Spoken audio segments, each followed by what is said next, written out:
Oi, oi! Hello and welcome to my first 2025 Cheltenham Festival Ante-Post bet. I'm sure you've all been sat waiting all summer for this to come out. We are on the 22nd of October. It's 140 days until the Cheltenham Festival commences. I've not waited for that specific number to do this. I've just been looking at a bit. I've been talking horses and I've had a bet.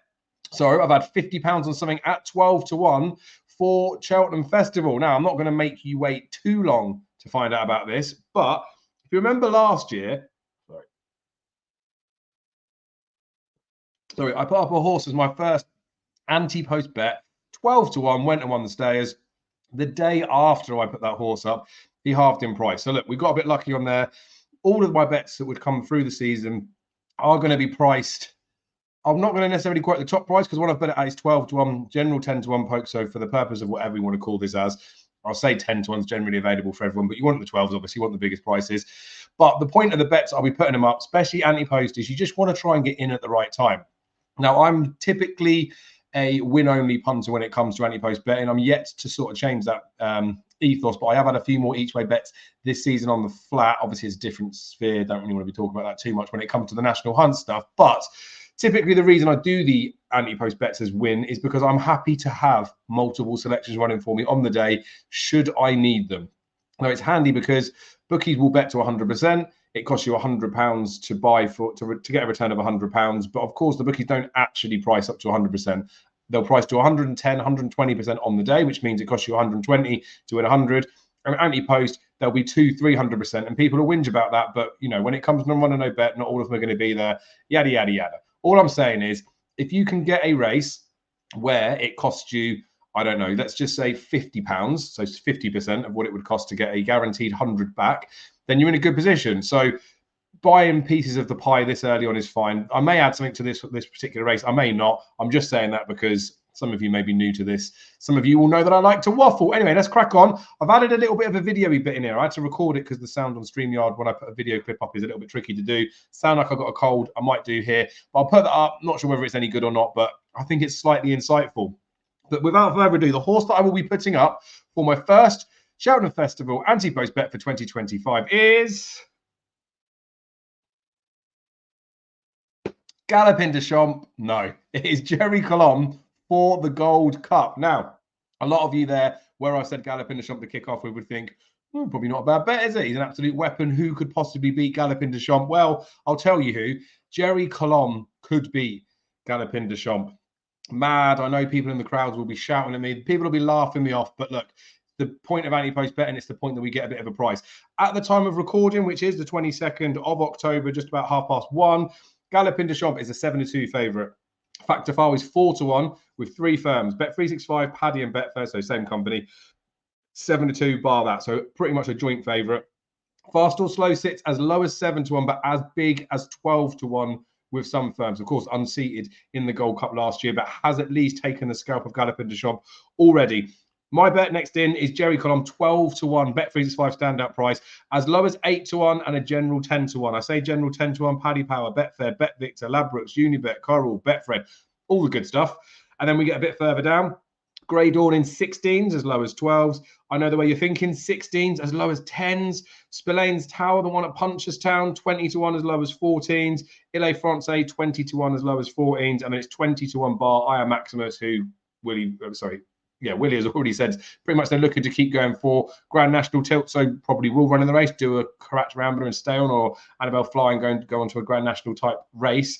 But probably the ones I've mentioned towards the forefront deserve to be there. And it looks a deep, deep Gold Cup. So you may be asking, why are you betting Jerry Colombe then, Dave? Well, I like Jerry Colombe. Aintree, we've had good success with him the last twice. His race he won last year was a good race. It was pretty deep in there. It was in that Marbet novices chase that he won the first time round, wasn't it? And the novices chase that he won the year before, he was so good, which is why I made such a strong case for betting him in the race that he ran in this year. Now, I think the thing with him is he does obviously want cutting the ground, so he's fine, all that sort of stuff. But I really do see him as like almost similarish to like Native River, that people will pin this horse as a mudlark, and I don't think he needs as much mud. When Native River beat might bite, he was coming back after finishing third, and everyone was saying you can't get beaten a Gold Cup and come back and do it. Of course, a Plutard's done that since, and I think that horses potentially might be able to do that now. Look, I'm not getting away from the fact that Galopin Des Champs is an absolute monster. Obviously, those 2 Gold Cups are both very impressive, but the distance he put between himself and Brave Man's Game, yes, it may have broken Brave Man's Game a little bit the year before. He didn't really put the same distance between himself and Jerry Colombe, and from my perspective, from watching the race back, it was a very good ride from Paul Townend. The year before, I thought he was in trouble. I thought Paul was maybe not necessarily being too brave, but I thought he was riding his luck a little bit. Last year, they took no hiding space with him. Obviously, he got done at the beginning of the season, was so good in that Savills chase, like an absolute freak. Best horse probably I feel like I've seen in a very long time, if not ever, over fences. But then in the Gold Cup, he had a nice posse on the outside throughout. He had no real issues as far as I'm concerned, the way that he went round. And then there's a few key points in the race when they start to turn and it gets into the closing stages that he didn't have to do too much. There was a loose horse that we'll see in the pictures that I'm about to pull up that was sort of interfering to a small extent, and he didn't get everything like 100% perfect. But the loose horse, in some ways, I don't think was a hindrance to him. It did cause problems for Jerry. Jerry had to try and get outside the real whacker. Jerry then had to be ridden in between horses, and unfortunately did miss a couple of fences, but jumping's the name of the game. But there's enough in there that if you look at a horse that gets beat by a couple of lengths in a Gold Cup, and then you think to yourself, are they going to be able to find that sort of distance? I think he possibly could. Now, look, I'm spitting out a couple of lengths. He was beaten 3.5 by Galopin Des Champs in the end, wasn't he? Horse was on top at the line. The only way I could see him have possibly beaten Galopin, in hindsight from last year, is if he managed to get first run. And you'll see from what I'm about to show you that the way that he jumped and the way that he was positioned, it just wasn't possible to do that. So look, they're going to have to think again, aren't they? But I do think that they can do this. Like with Tiapu when he got beat in the stairs the year before, wasn't the best ride that year. I don't think there's anything wrong with the ride this year, but things didn't necessarily fall his way. I'll pull the video up now because it's worth doing. As my voice sounds a bit bungy in there, and I do probably waffle a little bit about stuff that's not too necessarily important. But look, I've just thought it'd be handy to put in there because right at the very first fence, we've seen it in previous years where horses have unseated and stuff. He could have gone down at the first, and he's a very smart horse to be able to get himself out of trouble as far as I'm concerned. So I'm going to pull that up. We'll see what that says, and then I'll come back to you after. So we pick him up here coming into the first fence, coming into it straight, real whacker on his right. You see there he's jumping fine, real whacker comes across, and look, Jerry does divert a bit to his left. Then has to land in a little bit of a heat, could have been worse, and then ducks to the inside rail, just has to land safe. Look, it's the first fence, he's okay, but not an ideal start for him. Then as they turn round the bends to come home, you can see he's already had to be ridden to go past the real whacker. The loose horse is causing problems between him and L'Empresse. Makes him go back a little bit there as they start to approach. Coming up to the second last fence, Jack drives him through a gap between the loose horse and L'Empresse so they can take off together. Jumping a line, it's not Jerry's best jump. This still makes it look worse, but you'll see there that he's already landed a length behind L'Empresse. Galopin Des Champs with a good jump starts to stride away. Now, Jerry is starting to pull himself back on track. You can see here there's a certain distance between him. You can see Correct Rambler in behind now, and you look at these distances between the two horses, it doesn't significantly get any bigger straight after landing. As we move on here, we see the difference between him and Galopin Des Champs as they get to the line. Look, it does get increased, but Jack's not exactly riding him out. He knows that there's no dangers. Look at the gap that he puts between himself and Correct Rambler. Great effort from Jerry. Jumping needs to improve, but look, first season in open company, there's every reason to think they will. So I think that kind of shows, I could talk about it, but I know it doesn't matter. People can go do what they want, can't they? I feel like a lot of people would say, you're an idiot, you're a madman. And I got poo-pooed last year for Tiapu. There was people, even when it came to the week of the festival, that were all anti-Tiapu. And he got the job done, didn't he? He was well supported and he was the right bet. Now, I know things sort of fell apart for him, and I'm not saying that I'm envisaging that in a Gold Cup era, but all I'm saying is nobody knows what's going to happen until the event has unfolded. But look, we do know from recent years that people can't really criticise me saying, well, horses that have got beaten at a Gold Cup never win, because they do. If you look at what he did as a novice, you look at Native River's peak was 165, Alban Photos was 167, Manila Indo was 169, a Plutard was 165, Galopin Des Champs was 177 as a novice. Filthy. But then Jerry Colombe was 166, and of course Factor File, the one that could be the big pretender that comes in, was 166 as a novice too. Now they're all big numbers. Take Galopin Des Champs out of there. Jerry's as good as all of them as a novice. You take their first year in open company, Native River 174 when he won his Hennessy, 178 for Alban Photo. That was his Gold Cup win. 179 for Manila Indo. We've got 170 for a Plutard. We've got 183 again. Gallopin Champ's just stand out clear, isn't he? Jerry Colombe did 178 in that Gold Cup, second place. Now, fact of fact, we don't know what he's going to do for next season, but you'd look from where he is that he could move up that 10 pounds to a stone. So he could put himself right in the picture.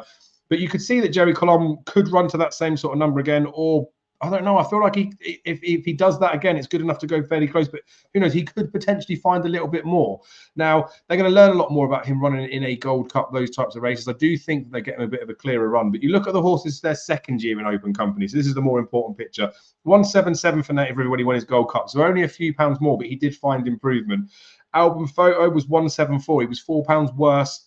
Obviously got beat, but still, it was still good numbers. But, you know, he's in and around the same sort of sphere. Manila Indo ran 169 after in the Gold Cup. A big like demise, I guess. But, you know, we say that Gold Cup winners, it can take him out of them.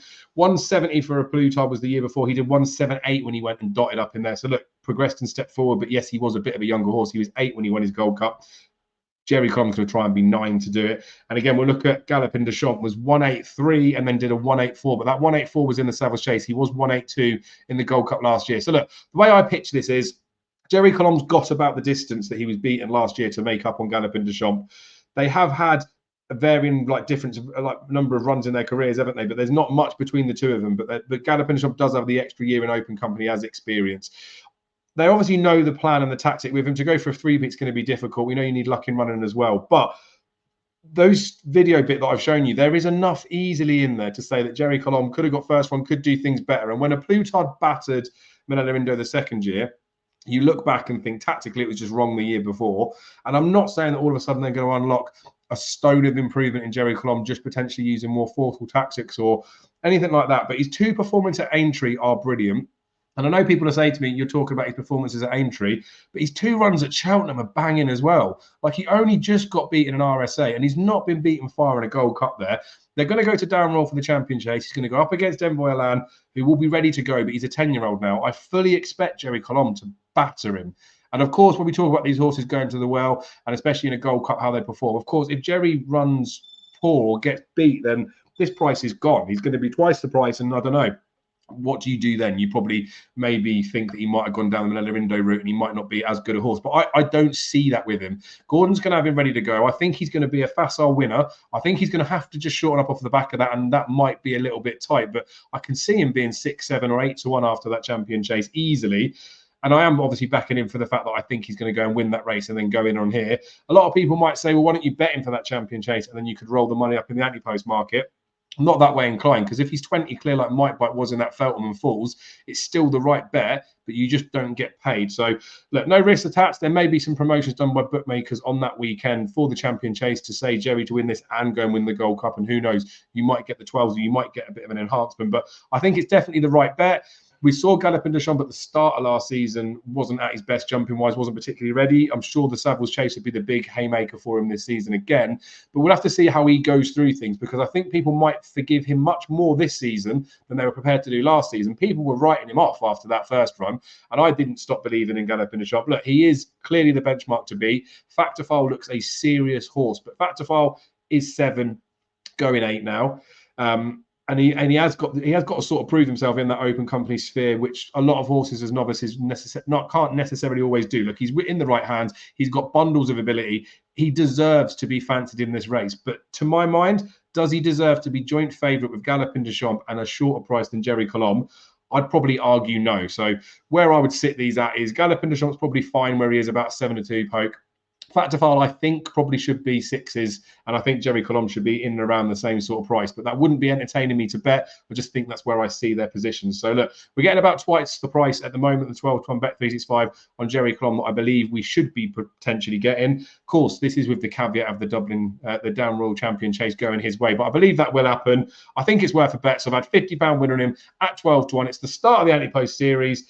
And I'm semi-glad to get the Gold Cup out of the way, because it's a tricky enough race to get stuck into. We'll see how things go through the season, but I'm happy to have him on my team sheet and on board, because there's a lot of water to go under the bridge between now and March. And as I say, backers of Gallopin Des Champs after his first run last season may have been tearing up their slips, and they still got paid. It's not the end of the world if he gets beat, but probably is a little bit. So we'll see how things go. there's the video. We've done it. So make sure you're liking the video. Make sure you're subscribed to the channel. Drop a comment and let me know what you think of any of the Ante-Post bets or what you think of this one. And I will see you again very soon.